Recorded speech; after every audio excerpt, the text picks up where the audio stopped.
Subscribe करें हमारे channel को और उस बेल आइकन को दबाएं ताकि आने वाले नए नए वीडियो के अपडेट आप तक पहुंचा सकें।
Lalu kau nak main saya kan?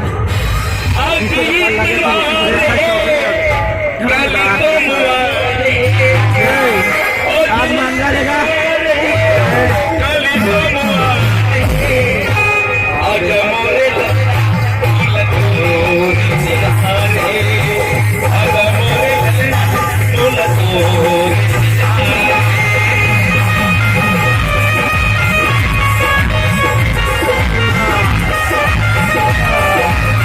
ये लो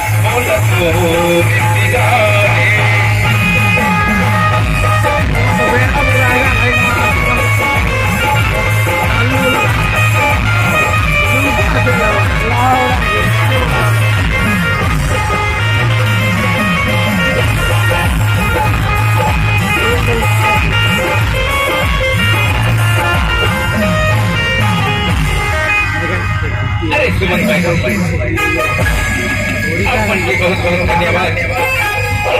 अरे मंत्री जल्दी आओ मंत्री, जल्दी आओ। हवन करवाना दावत।